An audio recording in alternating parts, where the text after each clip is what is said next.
Simplement, moi, après, j'avais une tendance, c'était d'aller en effet au Rossio ou alors dans cette place au cœur de Lisbonne où tout le monde se retrouvait, précisément parce que je voulais vivre ça de l'intérieur. En gros, et en même temps, je voulais sentir qu'est-ce qui se passait de concret avec les gens qui discutaient de tout et de rien. Et je me mettais là-dedans. Et puis quand ils partaient, j'ai commencé à les suivre, quoi. À voir, il y avait des groupes qui allaient d'un côté et d'un autre et d'autres, quoi.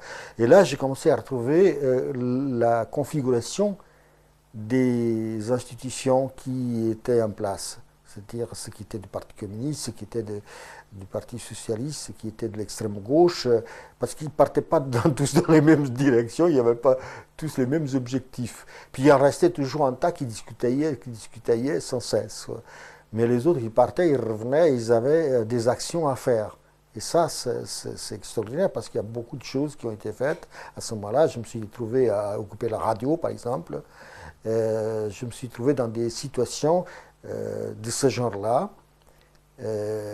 tout à fait sans savoir à qui j'avais affaire, avec qui j'ai participé, quel groupe était en train de prendre ces décisions, si c'était le PC, le PS ou l'extrême gauche. Généralement, c'était l'extrême gauche qui était la plus active et la plus concrète dans les décisions. Et ça, c'est comme ça que, en effet, j'ai fait quelques actions. Après, je me suis adressé au côté institution cinématographique parce que dans le journal, j'avais vu que les cinéastes avaient, soi-disant, occupé le CNC portugais, quoi. Et ils se montraient à la fenêtre, photographiés par quelqu'un, un journaliste, et en première page, ils étaient là en train d'occuper cette, cette institution-là. Je me suis dit, bon, il faut que j'y aille voir un peu, peut-être c'est dans mon secteur. Et je suis allé, en effet, il y avait les cinéastes qui étaient réunis, et je retrouve là à nouveau Glaubert Rocha, que j'avais perdu de vue. Et j'ai eu d'ailleurs un accroche, je me suis accroché avec lui parce que du coup, moi je connaissais un peu déjà les cinéastes portugais, je savais qu'ils avaient tous été privilégiés, aucun n'avait fait la guerre coloniale, tous avaient été plus ou moins pistonnés pour échapper à l'armée et tout cela, quoi. Donc c'était des gens en plus qui n'ont pas quitté le Portugal, aucun a quitté le Portugal.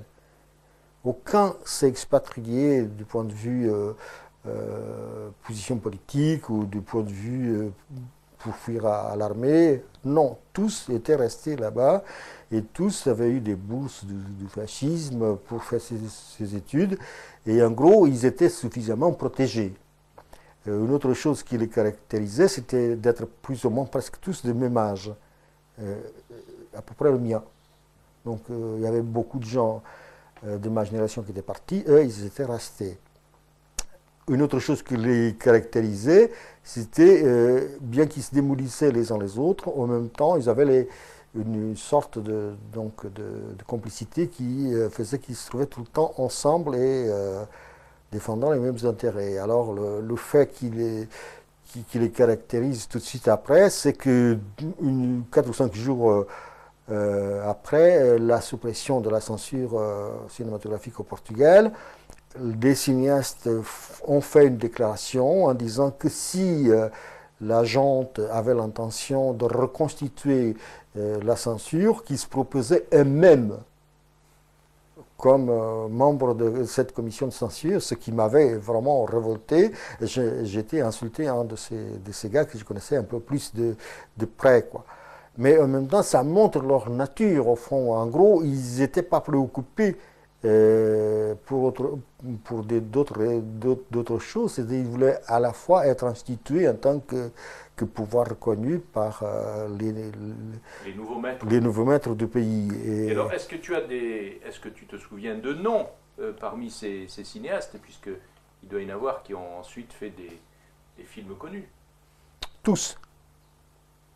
Tous, c'est-à-dire... Des Oliveira? Oliveira, c'était un type qui était en gros indifférent. Parce que Oliveira, c'est un fils d'un grand industriel portugais qui a commencé à faire du cinéma pendant la période fasciste la plus dure. C'est-à-dire lorsque Oliveira il a fait un film en 1933 qui s'appelle La chanson de Lisbonne, qui est le premier film sonore au Portugal, où le deuxième rôle est joué par Oliveira. Et en 1933, c'est le moment où le fascisme est le plus dur, où il a écrasé quand même certaines grèves, où il a quand même comment dire, condamné à la prison les ouvriers de Marinha Grande, d'une ville, et qui ont été quelques-uns expulsés vers Cap-Vert, donc un exil, comment dire, un exil forcé dans des prisons de Lisbonne aussi, donc des prisons qui sont très dures. Et Manuel de Oliveira fait donc ce deuxième rôle à une période où le fascisme ne pardonne pas. Ne pardonne pas, c'est-à-dire que même si quelqu'un était un alphabète et qu'il devait être portier d'une institution quelconque, il fallait qu'il écrive ou qu'il signe un papier dans lequel il disait qu'il répudiait le communisme. Même s'il ne savait pas écrire, il faisait une croix où il mettait son doigt. Mais autrement, il fallait aussi qu'il fasse partie des chemises vertes. Les chemises vertes au Portugal, c'est la légion fasciste populaire, quoi. C'est des gens qui sont des civils et qui font partie de cette légion-là. Donc ça veut dire que s'il a pu faire un film, il a été obligé d'en passer par là. Tout au moins, il était dans ces milieux-là. Il n'a jamais eu des problèmes à cette époque-là. Il ne se posait pas des problèmes politiques du tout. Je ne dis pas qu'il était fasciste, mais il n'était pas non plus le contraire. Et en même temps, il était un homme de confiance pour être dans ces milieux-là en 1933, alors qu'en 1960, la moindre des choses, comme je dis, chanter la Marseillaise, ça nous amenait en prison. Donc ce n'était pas innocent. Alors, par exemple, lui était aussi parmi les cinéastes que tu retrouves quand tu arrives en 74? Non, c'est-à-dire que lui, il ne se mélangeait pas à ce moment-là. Et en plus, il a toujours eu une sorte de fascination pour l'aristocratie. Hein.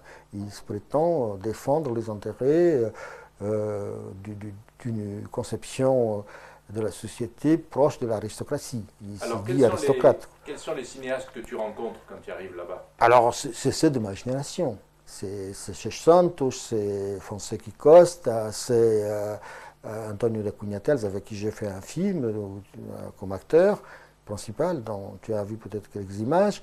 C'était tous ces Antonio Reis, tous ces gens qui sont nés avec les années 61, ce qu'on appelait le nouveau cinéma portugais, qui finalement traduit très bien la situation conjoncturelle politique du Portugal, parce que chaque fois que le pouvoir politique avait des problèmes, il ouvrait un petit peu sur le plan culturel. Et en effet, le cinéma novo coïncide exactement avec le démarrage des guerres coloniales. Et le gouvernement, tout en étant fasciste, savait que pour tenir le coup ailleurs, il fallait laisser un peu d'espace pour calmer tout ce monde-là. Surtout, comme je vous ai dit tout à l'heure, l'intellectualité et la moyenne bourgeoisie qui, en gros, était constituée en tant que force politique, soit dans le parti communiste, soit dans des partis dits républicains, au front de gauche, qui avaient participé à plusieurs reprises dans les élections. Je leur reconnais le mérite d'avoir été toujours opposé au pouvoir fasciste, ça sans aucun doute. Mais leur assise au niveau des citoyens était petite, quoi. C'est vrai que pendant les élections, ils constituaient une force. Les gens allaient voter souvent pour ce front de gauche. Ils constituaient une force, mais il n'y avait pas un lien étroit. Il n'y avait pas des institutions partisanes bien structurées, bien implantées. Il y a quand même des noyaux, en gros. Mais plutôt intellectuels alors, de courant de pensée. Oui, quelques mouvements avec quelques adhérents, mais peu, quoi. C'est vrai que le Parti communiste avait plus d'assises que les autres partis. Mais contrairement à ce qui a été dit dans la presse française lorsque le coup d'État s'est passé au Portugal, qu'on avait vu sortir de terre une institution extrêmement organisée, extrêmement structurée comme le Parti communiste, c'est faux. Jamais, peut-être dans son histoire, le Parti communiste n'était pas aussi faible qu'à ce moment-là. Il était en perte de vitesse, dû à toutes les conjonctures internationales politiques qui faisaient que les régimes communistes étaient en train de perdre leur crédit, quoi. Les classes ouvrières, les partis communistes espagnols ou français ou italiens, déjà, s'étaient affaiblis. Et donc, le Parti communiste subissait aussi le coup, un peu moins probablement parce qu'ils étaient clandestins. Et la clandestinité, c'est un peu une forme de résistance qui attire toujours la sympathie, étant donné que on dit c'est une force d'opposition constituée de victimes, de gens qui ne peuvent même pas se montrer à la lumière du jour. Il y avait ces mythes qui attiraient quand même pas mal de sympathie. Mais le Parti communiste était faible à ce moment-là, contrairement à ce qu'on a écrit et on a fait croire, quoi. Alors comment tu te sens, toi, au bout de quelques jours là-bas, au milieu de ces cinéastes qui, eux, sont restés sur place, alors que toi, tu as été obligé de t'exiler pendant plusieurs années? Alors j'ai essayé souvent d'intervenir dans les réunions et c'est là en effet qu'à un moment j'ai eu un petit malentendu avec Glober Rocha parce que les types, dès qu'ils ont vu Glober Rocha, évidemment, ils l'invitaient à dormir chez eux, à dîner, à ceci, à cela, et du coup il était acquis à leur cause. Simplement, ces gens-là, ils avaient déjà certainement beaucoup de relations avec les officiers qui avaient fait le coup d'État, étant donné qu'ils étaient souvent cousins ou de la même famille, ou tout au moins des amis. Ils avaient des amis par-ci, et ils essayaient d'une manière ou d'une autre d'installer son pouvoir qu'ils ont fini pour installer, c'est-à-dire une sorte de mainmise qui dure aujourd'hui. Et ce que je reproche beaucoup à des revues de cinéma en France, c'est de ne pas avoir été plus intelligents que... Ils ont reconnu tout de suite ça comme des gens extraordinaires, parce qu'après, on a même parlé du cinéma portugais de résistance, ce qui est une rigolade sans fin, quoi, vraiment une caricature. Mais là, on voit carrément comment le pouvoir fascine les gens et comment ils se l'approprient. Et ça a été valable au Portugal, ça a été un peu partout, quoi. Et je crois que c'est pour ça que les situations redeviennent les mêmes. La situation du Portugal aujourd'hui est une situation catastrophique. Alors on va y revenir aujourd'hui. Mais là, on est encore en 74. Alors tu as déjà des accrochages là-bas au bout de quelques jours. Toi, tu as une autre vision de la situation. Tu en fais part. Comment ils reçoivent ça? Bon, ils me traitent de gauchiste, évidemment. Ils me traitent de petit intellectuel du quartier latin, ce qui en dit long, quoi. Et ils m'insultent de tout ça, précisément, sachant que par ailleurs, se réclamaient souvent des idées de 68, ces gens-là même. Après, évidemment, ils deviennent très fermés à ces idées-là. Ils voulaient donc constituer un syndicat dans lequel il n'y aurait que des réalisateurs de cinéma, auquel je m'opposais en disant un syndicat qui n'a des réalisateurs, qui n'a que des réalisateurs, ça ne s'appelle pas un syndicat, ça s'appelle une corporation. Et ce n'est pas autre chose. Si on veut faire un syndicat, il faut regrouper tout le monde, y compris les ouvreuses des salles. Parce que si un jour on veut faire une grève, si un syndicat ça sert à agir, si on veut faire une grève dans les salles de cinéma, il faut avoir tous ces gens avec nous, quoi. Y compris, tu vois, l'ouvreuse, que d'ailleurs, dans une des séances, j'ai pris cette femme qui gagnait rien du tout, je l'ai amenée sur scène dans un cinéma, je lui ai dit, voilà, ça c'est une travailleuse du cinéma, Et voilà ce qu'elle gagne, elle va le dire elle-même.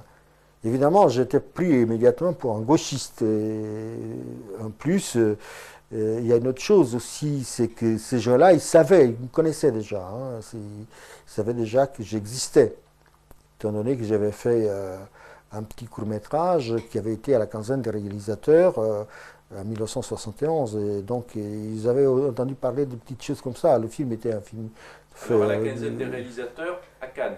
à Cannes, oui, et qui était un Il film s'appelait- fait avec les moyens du bord. Hein, Alors, avec- parle-en tout de suite de ce film. Donc, C'était tu avais fait- oui, un film qui s'appelait Le Cirque, qui était un peu une caricature de la société et qui était fait avec, c'était pas des acteurs, avec des gens comme ça et avec peu d'argent qui m'a été donné par la première génération du grec, quoi.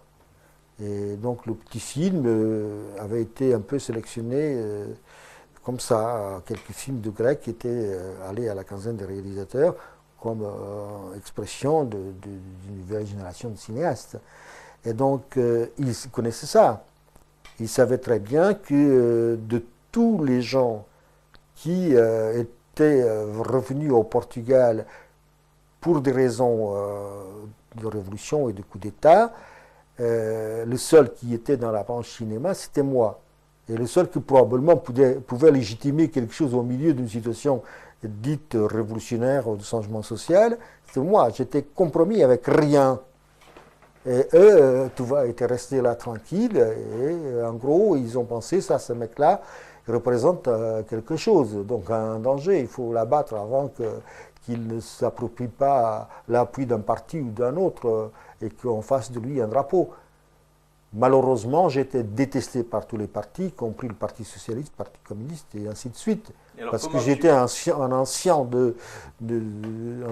qui avait en effet participé à des choses politiques et que je ne représentais plus aucune tendance. J'étais seul, je n'étais pas encadré par aucun mouvement politique à ce moment-là.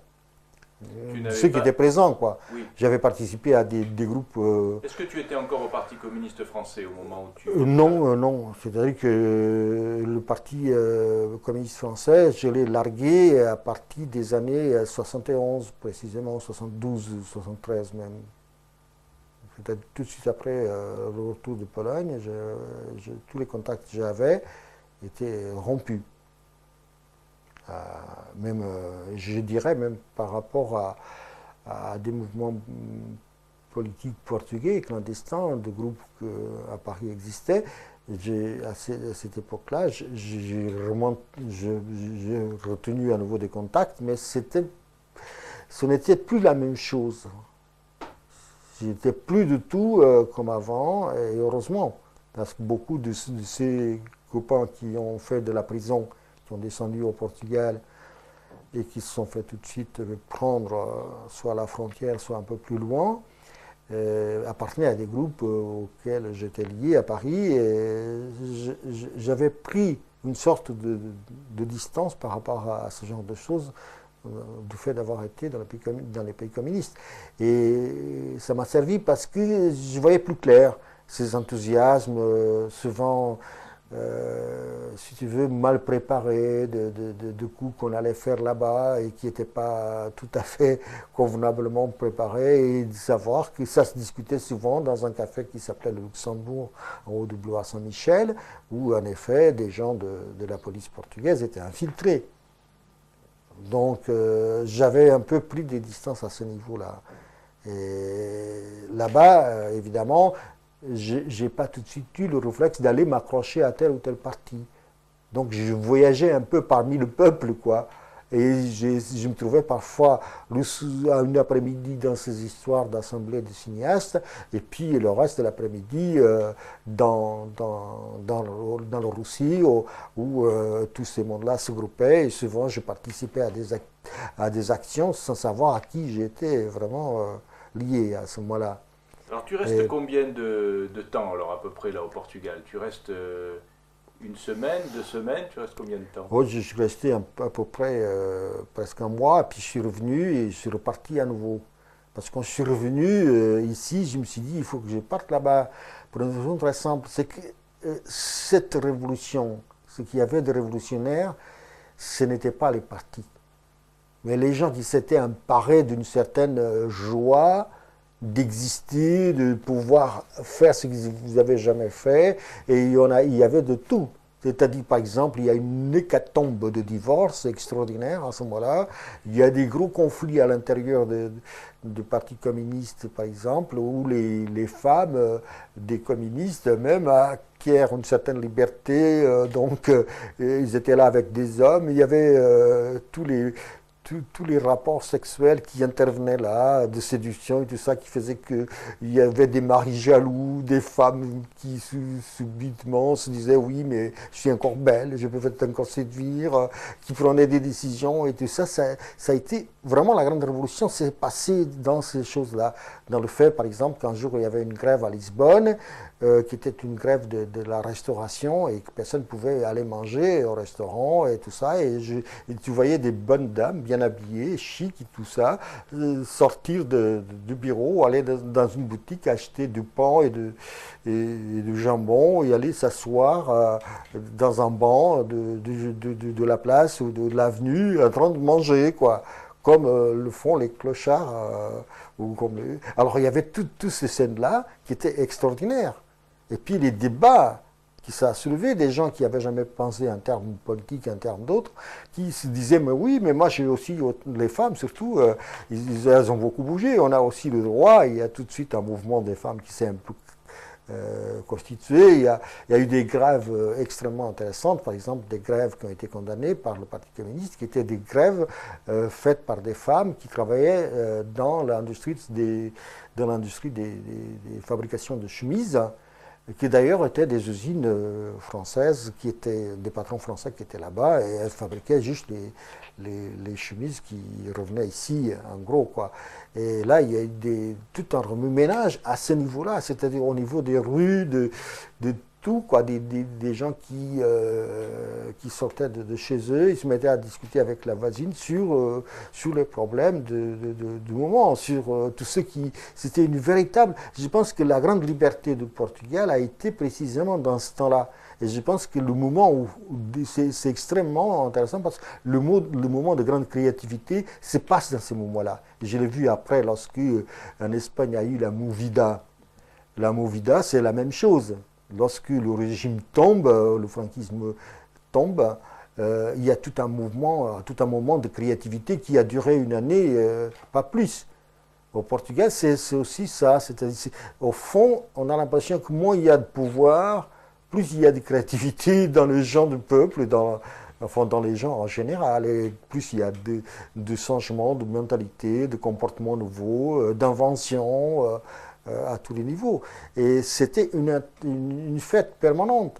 Et tu étais dans un pays comme ça, si petit, tu avais des manifestations qui faisaient parfois 500 000 personnes. Une manifestation de 500 000 personnes pour un pays comme le Portugal et surtout à Lisbonne, tu vois, c'était énorme. Et ce qui est fantastique aussi, c'est que, bon, un des types qu'on croyait être à la tête de ce mouvement, qui était Spinola, au fond, Spinola, c'est un type qui a fait partie de la Légion Condor, qui a été sur le front de l'Est pendant la période d'Hitler. Donc Spinola, qu'on a essayé de présenter comme un démocrate en France, était un ancien combattant nazi contre la Russie. Aussi, il était parti aussi avec la Légion Condor, qui était la légion espagnole qui est allée combattre le communisme avec Hitler. À Stalingrad. À Stalingrad. Donc voilà ce type qui était présenté comme un symbole, comme un type d'ouverture, de négociation. Mais on disait que ce monsieur avait changé lorsqu'il était en Guinée-Bissau sous l'influence d'Amilcar Cabral. Ah, ça c'est extraordinaire. C'est comme si vraiment on pourrait dire que le révolutionnaire et le général passaient leur nuit à discuter après le dîner, quoi, à converser. C'est complètement faux, parce qu'Amilcar Cabral n'a jamais eu des contacts directs avec Spinola. Et la thèse de Spinola, c'était celle-ci. Il s'inspirait, si tu veux, du néocolonialisme. C'est-à-dire qu'il pensait en faisant une ouverture sur le plan, étant donné que par les armes, on ne pouvait pas tenir tous ces fonds-là, et il a dit, bon, on va essayer de les apprivoiser, ces petites bêtes, quoi. Et qu'à partir de ce moment-là, on aurait une certaine crédibilité. Et c'était faux. C'était faux dans la mesure où il y a des gens qui ont été en effet avec lui et qui ont quand même commis pas mal de crimes. Et puis d'autre part, ce n'était qu'une stratégie pour durer. Et l'armée portugaise ne pouvait plus durer. Ce n'était pas possible qu'elle puisse durer, étant donné que les gens eux-mêmes commençaient à perdre leurs enfants et les gens n'étaient plus disposés à. Alors, dans cette ambiance que tu as décrite à Lisbonne, ça te rappelait un peu l'ambiance de 68 à Paris ou... Très différent, mais je pense que 68 était présent dans les esprits de beaucoup de jeunes et beaucoup de gens de ma génération, évidemment. Et il y avait une influence considérable, le 68.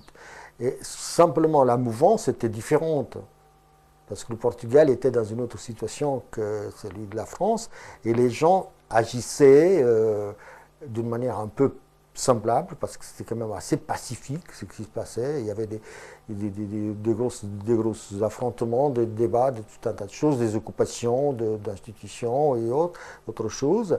Mais c'était pacifique, hein. Les gens ne s'agressaient pas, ils discutaient, ils se menaçaient s'il fallait, mais jamais de passage à l'acte.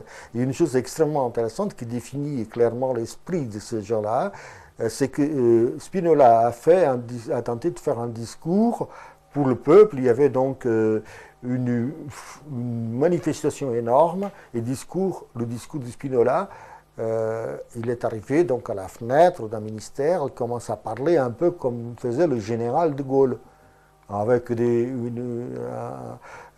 intonations d'une rhétorique très ancienne et très comment dire, presque liée à la manière de dicter les discours des curés, quoi, avec des intonations de voix vraiment « Oh, Français, Française !» Là, c'était un peu dans ce truc. Alors, les gens, mais tu voyais des foules éclater de rire, mais tellement, on riait tellement, c'était déjà déplacé, désuet, que le type a dû abandonner, quoi. Et à partir de ce moment-là, il était fichu. Il a dû se tirer, mais en même temps, c'est-à-dire qu'il a perdu tout le crédit auprès des gens, parce que les gens rigolaient. Il parlait comme ça, mais pourquoi il veut faire peur? Qu'est-ce qu'il veut faire? Il se croit être un acteur de théâtre de 1900 ou quoi.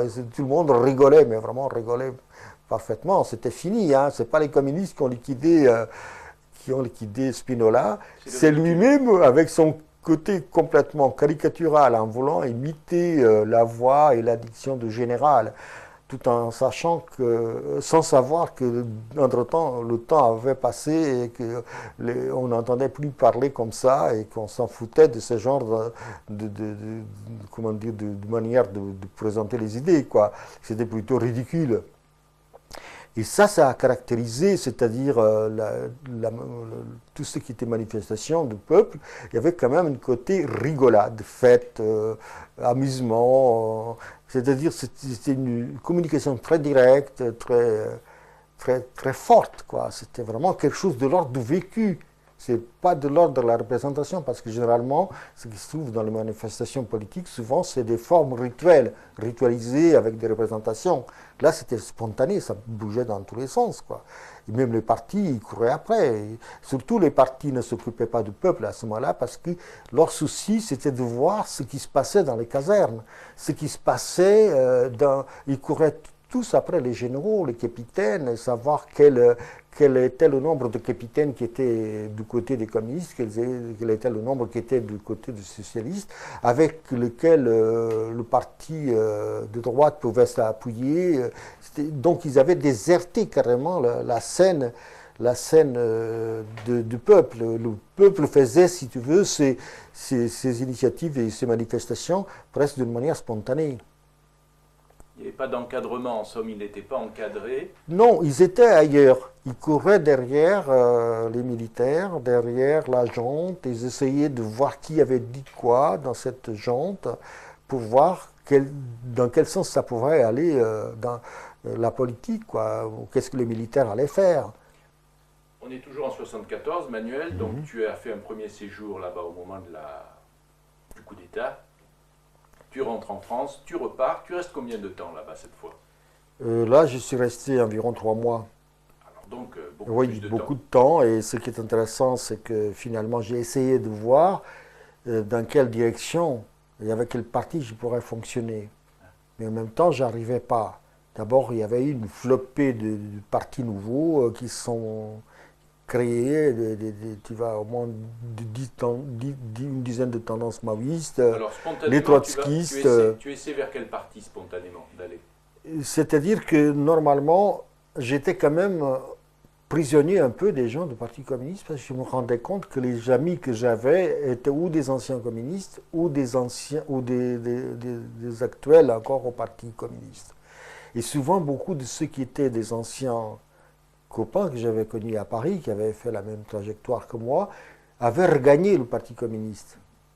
Donc, en gros, j'avais ces relations-là.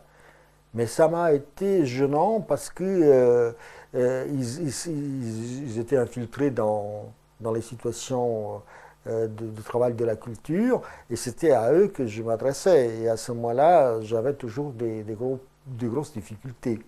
Ce qui faisait que j'avais compris où je rentrais au Parti communiste à nouveau, où j'aurais beaucoup de mal à faire quoi que ce soit. Alors j'ai essayé de voir aussi du côté de l'UDP, qui était des anciens dissidents du Parti communiste, qui avaient constitué déjà avant le fascisme, la chute du fascisme, un parti, et dans lesquels j'avais aussi des copains, y compris l'actuel secrétaire général du parti, qui est un ancien militaire qui, à l'époque, avait le commandement de la police militaire. Qui s'appelle comment? Qui s'appelle Mario Tomé, qui était un copain d'enfance dont j'ai déjà parlé un petit peu, étant donné qu'il était parti au collège militaire. Et on avait eu des grosses discussions. Mais je l'aimais beaucoup, ce garçon-là, parce qu'il était quand même assez simple. Et puis c'était comment dire, un jeune qui aimait séduire, qui aimait la conversation, la discussion et tout ça. Donc j'avais une certaine admiration pour lui. Et je l'ai vu donc quand il était au commandement de l'école militaire, de la police militaire, je l'ai vu une ou deux fois lorsque je pensais qu'il y avait des gros problèmes, parce qu'à un moment donné, il y a ce qu'on appelle l'été chaud, qui était l'été où les partis communistes croyaient aller pouvoir prendre le pouvoir définitivement. Et là, il y avait beaucoup de contacts d'autres partis. Et moi, je l'avais consulté. Lui, avant, j'ai été le voir parce que il y avait des rumeurs. C'est là que le Spinola avait lancé le mouvement de la majorité silencieuse. On disait aussi qu'il y aurait des gens qui viendraient du nord vers Lisbonne avec des intentions de faire un contre-coup d'État et tout ça. Donc, j'ai essayé de voir parmi les organisations où je pourrais être utile, parce que dans une situation comme ça, là, où tu tues, tu es tué. Hein. Il n'y a pas de 30 000 solutions s'il y aurait un coup d'État. Donc, moi, je me disais, je ne vais pas me laisser mourir comme ça. Donc, j'avais déjà organisé un certain nombre de copains que je mettais sur les toits. J'avais découvert les toits ou les fenêtres, tout ça, pour mettre ça vraiment au cœur de Lisbonne. Je me mettrais avec des mitrailleuses sur les toits et bon, ce seraient les frontières. Mais Tu avais déjà fait un repérage donc d'organisation militaire, mais est-ce que tu en avais les capacités de cette organisation militaire? Tu mettais quoi au niveau de la stratégie, oui. Au niveau de la pratique, non. Je maniais mal une arme. Je ne savais pas. Bon, c'est vrai qu'une mitrailleuse, c'est pas difficile à manœuvrer. Hein. En 20 minutes, on apprend à quelqu'un. Simplement, après, il faut avoir l'œil et l'aplomb pour pouvoir servir à quelque chose. Autrement, ça, on tire dans le vide, quoi. Alors donc, on imaginait qu'il pouvait y avoir une contre-révolution et vous, Oui. vous prépariez à cette contre-révolution. Tout le monde se préparait à cette contre-révolution. Le Parti communiste se préparait, tout le monde se préparait. Et en même temps, je pense qu'une des stratégies du Parti communiste, c'était de faire monter la tension pour précisément créer la cohésion par la peur de contre le coup d'État. Donc ils essaient constamment de faire croire que d'un moment à l'autre, il pourrait y avoir un coup d'État et on parlait de plus en plus de coup d'État. Et il y avait déjà la psychose du coup d'État dans Lisbonne et tout le monde en parlait. Hein. Et c'était une stratégie pour essayer de créer une cohésion autour du Parti communiste et de mieux consolider leur pouvoir face aux organisations qui pourraient être tentées. En effet, et par la suite, on a vérifié quand même que la CIA a conseillé certains militaires et que par la suite, on a commencé à mettre de feu au siège du Parti communiste au nord et partout, quoi. Et là, il y avait en effet déjà une volonté de faire un coup d'État, mais pas un coup d'État classique. Il fallait créer une situation d'abord d'instabilité, avec des incendies, des bombes dans les cabines téléphoniques, des attentes à la liberté par un moyen ou par un autre, de créer un terrain favorable, une psychose chez les gens qui permettrait d'arriver à rétablir le pouvoir de l'armée. Parce que finalement, ce qui était intéressant, c'est que l'extrême gauche a été constituée par des jeunes gens et elle a infiltré l'armée. Et à un moment donné, aussi bien le Parti communiste que les partis de droite avaient une difficulté à maintenir l'appareil militaire dans sa structure et dans son hiérarchie. Donc l'armée était complètement en décomposition. Il y avait déjà même un mouvement de soldats uni-vaincrons qui essayait de foutre en l'air l'hierarchie en créant à la base, donc chez les gens, les soldats tout simples, de créer une organisation qui s'appelait les SUV, qui a existé et qui d'une certaine manière contestait l'autorité hiérarchique de l'armée. Donc l'armée était pratiquement désarticulée à un moment. Et ça faisait partie d'une stratégie de l'extrême gauche, qui était d'ailleurs pas de tout bête, parce que sans appareil militaire, comment contrôler un pays, hein? Alors les partis institués les plus forts, ils étaient contre ça, évidemment, ils essayaient de rétablir le pouvoir militaire et son organisation, et même la discipline à l'intérieur des casernes, précisément pour s'en servir. Comme toujours, quoi, pour s'en servir. Et alors toi, est-ce que tu as quand même l'impression que tu es utile là-bas? Qu'est-ce qu'on te donne comme rôle à faire parmi les partis que tu as pu contacter, oui. les copains que tu retrouves? Est-ce que tu as l'impression que tu peux jouer un rôle sur cette... Ah oui, j'étais convaincu que je pouvais jouer un rôle, mais plus du tout le rôle du mec qui est encadré, endoctriné, et qui va être, si tu veux, le danon de la farce. Ça, non. Donc, je jouais pour mon propre compte, c'est-à-dire, ou alors avec des gens qui avaient, si tu veux, la même conception de l'action que moi, c'est-à-dire un pouvoir horizontal, avec des gens qui n'étaient pas plus chefs, mais avec qui on s'entendait et on ferait là, j'étais prêt, j'avais des gens, je m'approchais des gens comme ça, s'il faut faire quelque chose, on le fait comme ça, mais pas dans une structure où j'irais sous le front mourir pour les patrons du parti, quoi. Ça, pas question. Eux qui étaient surtout bien gardés, bien au chaud, quoi. Non, ça, je n'en voulais pas de tout. Donc de là ma difficulté, ce qui faisait que par la suite, ça a joué lorsque j'ai voulu faire des choses dans le cinéma et tout ça. Je n'étais pas appuyé par aucune force organisée, du coup j'étais tout le temps laminé. Mais ce que j'avais appris, c'était ça. C'était un homme libre, c'est celui qui sait se battre tout seul avec les autres, sans pour autant avoir besoin d'une structure dans laquelle, surtout une structure pyramidale, classiques, comme sont les structures de tous les partis, qu'il soit de droite, qu'il soit de gauche, il y a cette structure pyramidale avec en haut les gros chefs, et puis toute la série de petits chefs jusqu'au dernier, des imbéciles là-bas, qu'on méprise d'ailleurs, parce qu'on méprise toujours le peuple en disant il est bête, stupide, ils connaissent. Parce que tous les hommes politiques ont une. C'est dommage que les gens ne le sachent pas, ont une vue très négative des gens, du peuple. Ils peuvent voter n'importe quoi sur un coup de tête, ils peuvent appuyer n'importe qui. Généralement, les partis et les chefs de parti ont le plus grand mépris du peuple. Alors, est-ce que tu réussis quand même dans cette... donc, il y a cet objectif, quand tu arrives là-bas, tu te dis, je vais essayer de me rendre utile, organiser avec des copains, j'ai déjà pris, je suis prêt à répondre à une contre-révolution, mais est-ce que tu as l'impression que tu as fait quelque chose? Si, puisque ce qui caractérisait, et ce qui a caractérisé le Portugal dans ce moment-là, c'est moins les partis que ces bouleversements extraordinaires provoqués au niveau de tout le monde, quoi. Au niveau de l'employé de bureau, au niveau de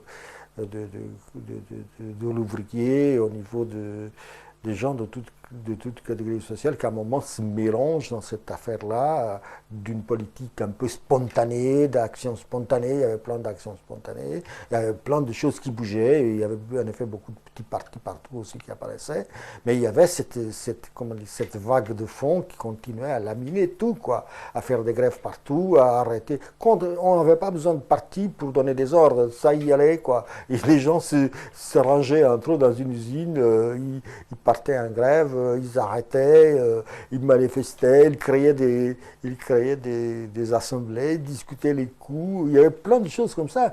Et c'est ça qui est caractéristique. Et je crois que ce n'était pas seulement spécifique au Portugal.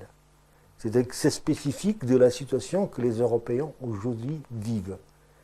Plus on avance dans le temps, plus les gens sont méfiants par rapport aux organisations politiques. Ils se mettent un peu de côté. Et quand ça va bouger, si tu veux, tu vas voir tous ces gens-là apparaître et commencer à agir dans tous les sens.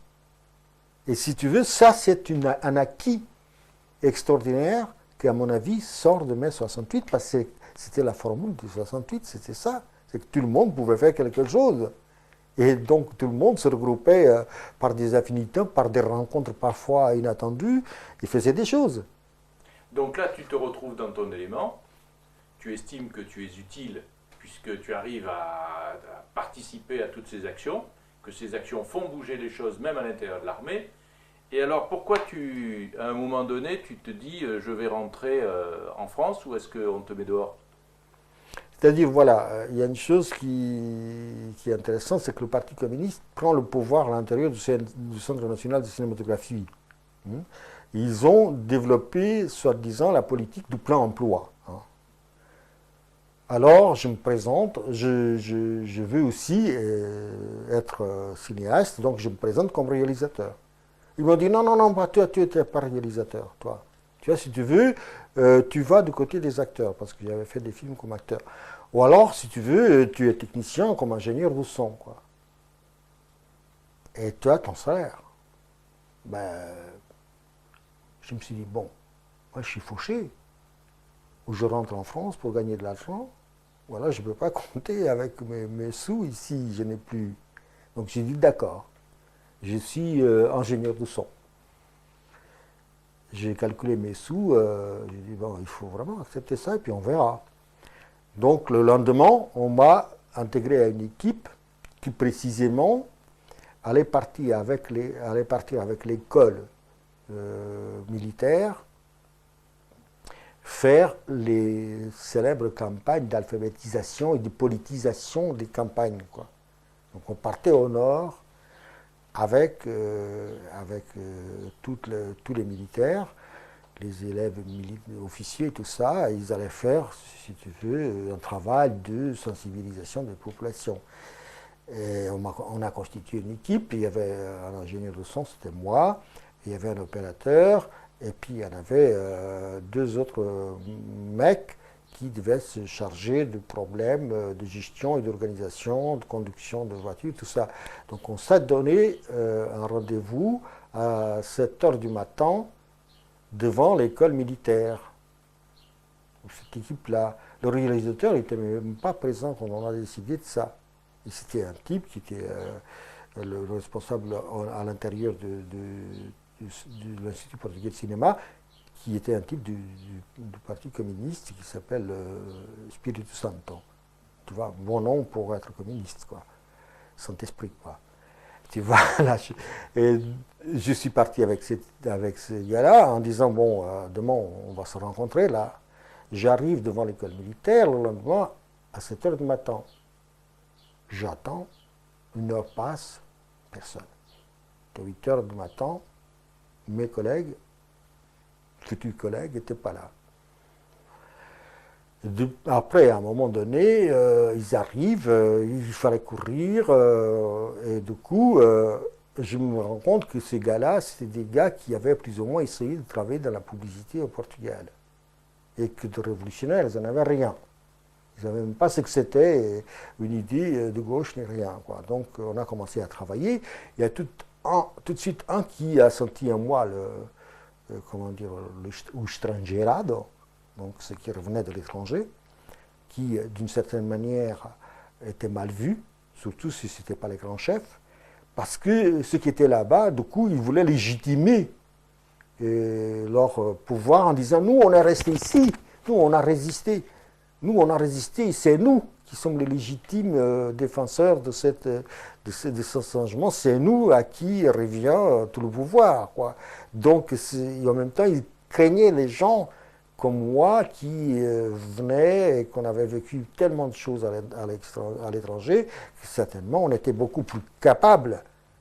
Ils disaient, ceux-là, ils sont capables, ils sont eux qui vont se faire une place, quoi. Donc leur esprit était un esprit complètement arriviste. On a commencé à travailler et de suite, le type, il a commencé à vouloir jouer le chef. Alors, on s'est bagarré et le réalisateur n'était toujours pas arrivé. Et quand il arrive, on est en pleine bagarre. Alors il dit, ah, attention, arrêtons, on va faire une réunion. Et pendant cette réunion, évidemment, le réalisateur montre que, idéologiquement, je ne pourrais jamais être d'accord avec eux. Donc, expulser. Tu vas expulser, limoger, comme ça, idéologiquement. Je ne pouvais pas être d'accord avec quoi, et j'étais un contre-révolutionnaire, évidemment. D'autant plus que j'avais des arguments politiques. Hein. Eux, ils étaient tout simplement, naturellement, les bons et les vrais militants parce qu'ils ne savaient rien dire. Alors de te sentir comme ça, rejeté par certains Portugais qui normalement doivent prendre le pouvoir, enfin, jouer un rôle après, ça te fait quelle impression? Parce que quand même, c'est pas agréable. Non. Et là, c'est-à-dire que peu à peu, il y a une chose qui commence à se creuser dans ma tête, c'est que je suis quelqu'un qui, en gros, où je vais vers les autres sphères de pouvoir et j'essaie d'attraper quelque chose, ou alors ma différence est là. Si tu veux, c'est extraordinaire parce que, inconsciemment, il y a le constat par ces gens-là de la différence. C'est-à-dire que tout en me reconnaissant portugais, je n'étais pas un portugais légitime. J'étais passé par ailleurs, hein, moi et d'autres. C'est un peu ce qu'ils ressentent aussi par rapport aux immigrés. Alors, évidemment, je commence à dire ma différence, je ne vais plus m'en embarrasser de cette histoire-là, quoi. Et je vais être rejeté partout, parce que différent partout. Et on n'est pas loin du racisme. Parce que le racisme, c'est l'autre, mais c'est la différence de l'autre, c'est pas seulement l'autre.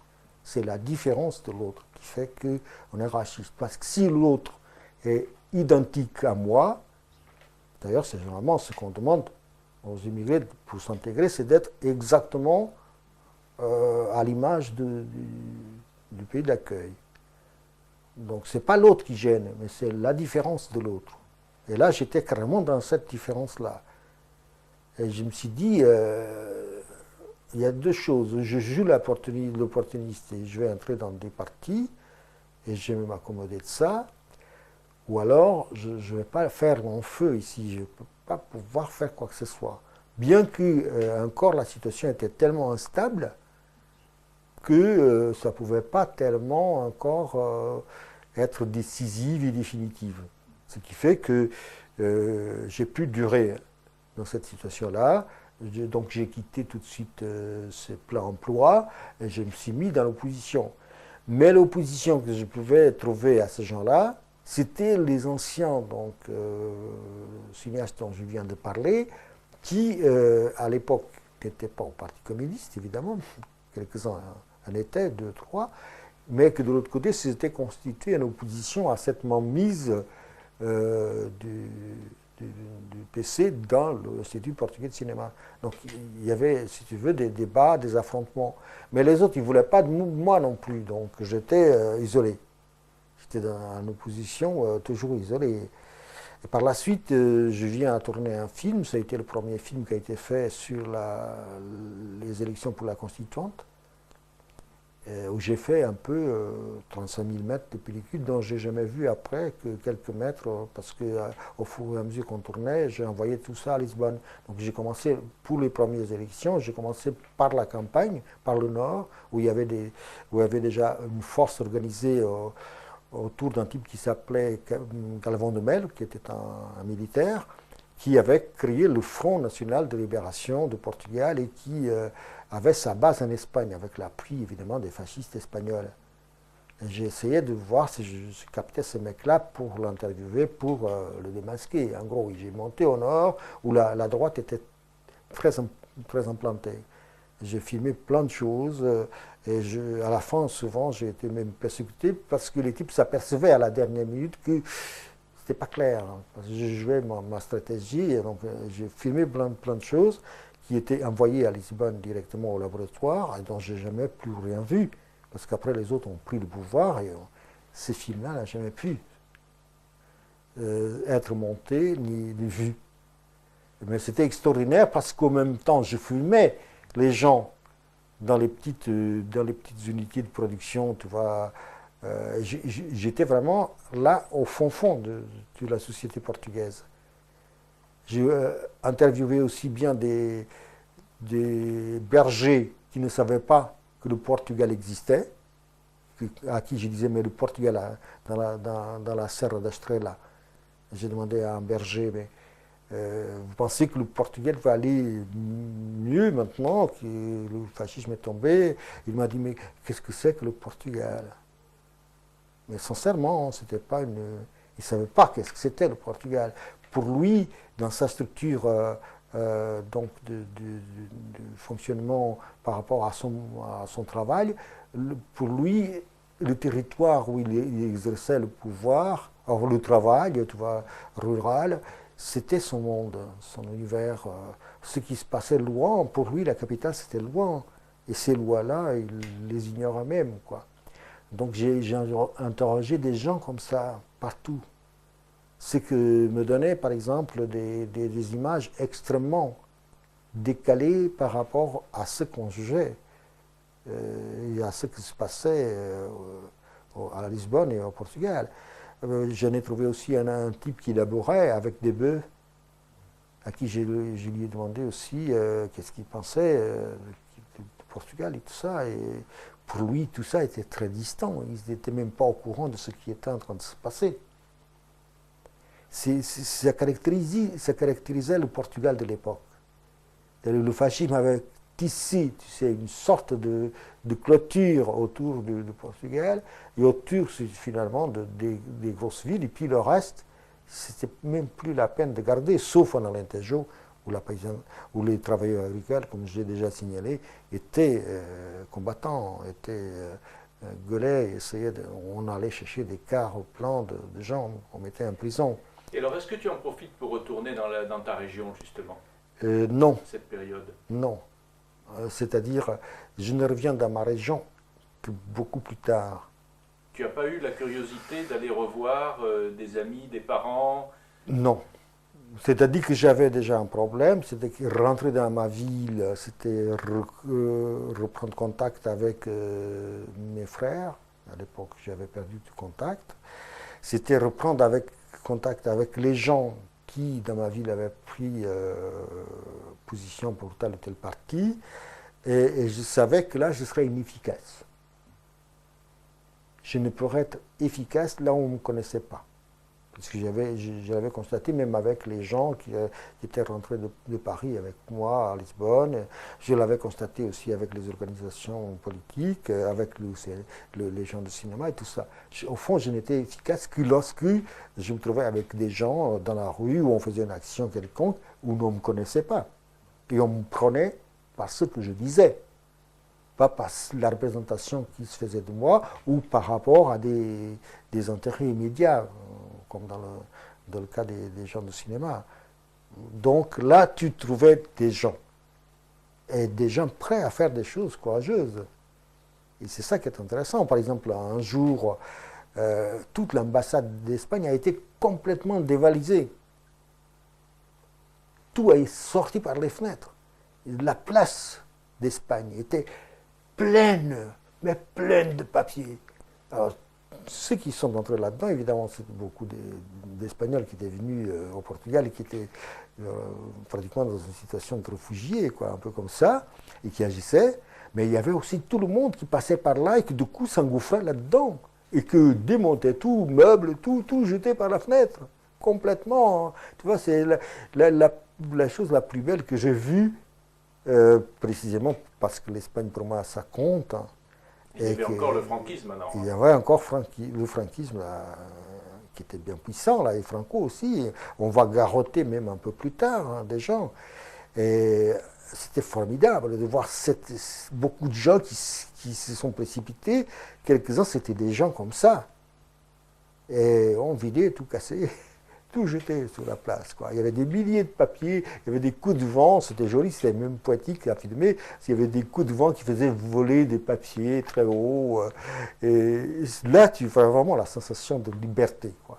C'est-à-dire, on peut trouver ça minable, mais là, il y avait une revanche et pas faite par des révolutionnaires encadrés et tout ça. C'était des gens aussi qui entraient là-dedans et qui passaient par là et hop, ça appelle les gens. Et ce qui était extrêmement intéressant dans toutes les manifestations à Lisbonne, c'était ça.